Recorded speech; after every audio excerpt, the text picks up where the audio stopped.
नमस्कार मित्रों, कैसे हैं आप लोग।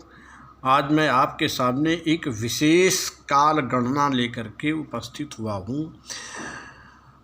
आज के पहले मैंने एक वीडियो बनाया था जिसमें मैंने कलयुग में भगवान के अवतार की बात कही थी और उसमें मैंने सतयुग, त्रेता, द्वापर और कलयुग की आयु के विषय में मैंने बोला हुआ था।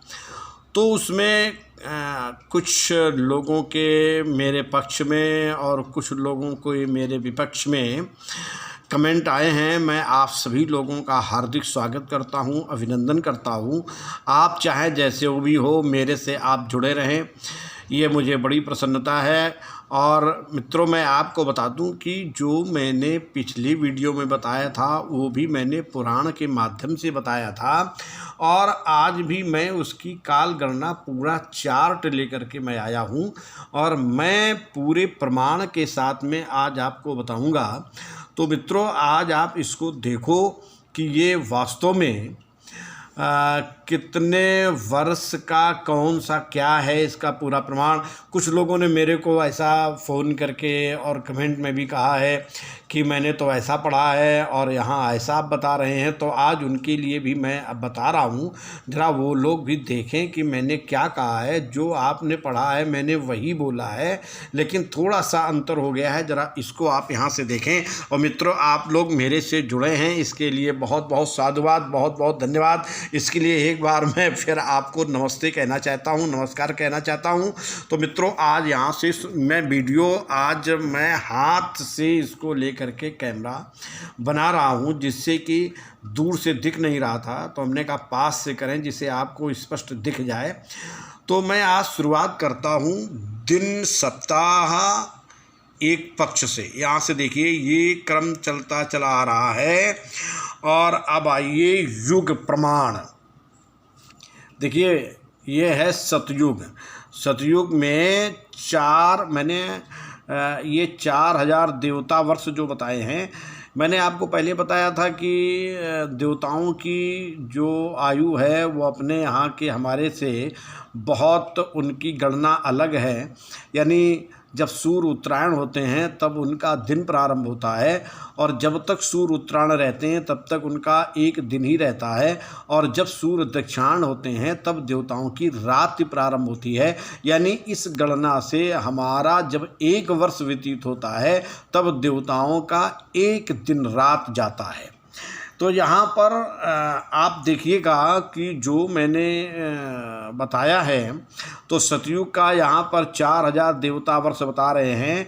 और ये सतयुग की जो आयु यहाँ पर बताई गई है वो 17,28,000 मानव वर्ष, यानी मानव हम लोगों के वर्ष का इतना लंबा ये सतयुग है। और फिर आप त्रेता देखिए, 3000 देवता वर्ष, यानी त्रेता की आयु कुल मिलाकर के 12,96,000 मानव वर्ष, इतने का ये त्रेता है। अब आप द्वापर देखिए, 2000 देवता वर्ष, 2000 देवता वर्ष द्वापर की पूर्व संध्या आदि का लेकर के देखिए 8,64,000 मानव वर्ष का ये द्वापर युग है। अब आप कलयुग देखिए, 1000 देवता वर्ष, कलयुग की संध्या इतनी है और ये कुल मिलाकर के 4,32,000 मानव वर्ष का ये कलयुग है। अब आप चतुर्युगी देखिए, देवताओं के 12,000 वर्ष, मनुष्यों के 43,20,000 वर्ष का ये मानव वर्ष का ये एक चतुर्युगी है। यानी कलयुग से दुगना द्वापर, इससे दुगना त्रेता और चौगुना सतयुग होता है। एक चतुर्युगी यानी कलयुग से 10 गुनी होती है। कहने का मतलब ये है कि 4,32,000 वर्ष में अगर 10 का गुणा कर दो तो ये संख्या एक चतुर्युगी की निकलेगी। 43,20,000 मानव वर्ष का ये एक चतुर्युग होता है। अब आप देखिए विश्व सृष्टिमान ईसवी सन 2000, ये गणना जो की गई है वो 2013 की गणना के अनुसार मैं आपको बता रहा हूँ कि कलयुग को प्रारंभ हुए 5114 वर्ष 2013 में हो गए थे। विश्व सृष्टि के वर्ष जब से ये सृष्टि चली है तब से आप देखिए 1,97,29,49,114 वर्ष ये बीत चुके हैं। अभी 28वां चतुर्युग चल रहा है या वैवस्वत नाम का 7वां मनवंतर वर्तमान में एट प्रेजेंट में है। अब आप देखिए मनवंतर के विषय में आया है महायुग। एक चतुर्युगी यानी 43,20,000 वर्ष का एक चतुर्युगी है। उसमें इतना अगर निकल जाता है तब एक महायुग इतने महायुग बराबर एक मनवंतर के। जब इतना महायुग निकल जाएगा 71.43 महायुग निकल जाएगा तब एक मनु का जीवन काल समाप्त होता है। ये इनकी आयु का प्रमाण यहाँ पर दिया हुआ है। इसके बाद आप देखिए 1000 महायुग बराबर एक कल्प। एक कल्प का मतलब ब्रह्मा का एक दिन, यानी जब इतना 1000 महायुग निकल जाते हैं तो एक कल्प होता है, तब ब्रह्मा का एक दिन जाता है। तो इसमें 4,32,00,00,000 मानव वर्ष का ये ब्रह्मा की एक रात बराबर एक कल्प। ये ब्रह्मा की एक रात, जब इतने मानव वर्ष निकल जाते हैं तो ब्रह्मा की केवल एक रात समाप्त होती है और उसके बराबर एक कल्प यानी 360 कल्प का ब्रह्मा का एक वर्ष होता है। ये यहाँ पर गणना दी है। ब्रह्मा की आयु 100 वर्ष है, मैंने पहले भी बताई थी। और जो ब्रह्म वर्ष है वो 360 × 100 करके 36,000 यानी इतने कल्प। तो एक मनवंतर बराबर 1000 चतुर्युग का 14वां भाग इतना दिव्य वर्ष आता है। और अब आप देखिए पूरा आप देखते जाइए। इसके बाद में ब्रह्मा का एक वर्ष, ये देखिए आप, ब्रह्मा का एक वर्ष बराबर 10,080 मनुओं के आयु के बराबर है। ब्रह्मा का एक वर्ष 10,080 मनुओं के आयु के बराबर, यानी एक कल्प बराबर 14 मनवंतर। जब 14 मनु चले जाते हैं तब एक कल्प व्यतीत होता है। ये मनुओं के नाम दिए हैं, देखो जरा। ये 14 मनु आए हैं। इसमें नंबर 1, जब सबसे पहले सृष्टि चली थी तो स्वयंभू मनु आए थे। तो स्वयंभू मनु आए, उनका कार्यकाल रहा। इसके बाद सारोचिस, फिर उत्तम, फिर तामस, फिर रैवत, फिर चाक्षुष।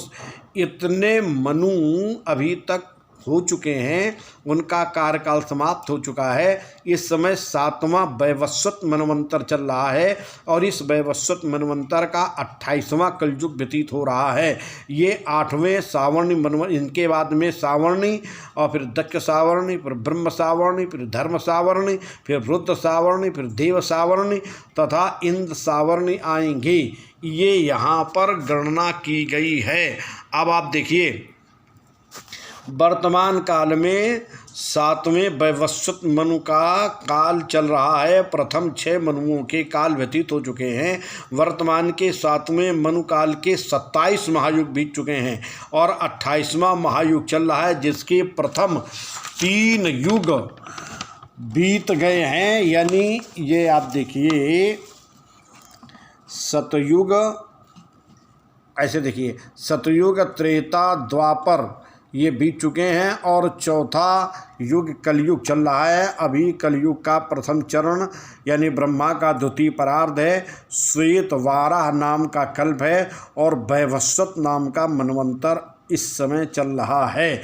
ये देखिए ईसवी सन विक्रम संवत शक संवत, और ये पूरा डिटेल मैं आपको दिखा रहा हूँ। ये पूरा आप देखिएगा, दिन मास, और ये देखिए प्रचलित ईसवी सन संवत्सरादि, राष्ट्रीय संवत, विक्रम संवत, शक संवत, और इसके बाद में ये बंगला संवत और इस्लामी हिजरी, और ये सब आप देखते जाइएगा।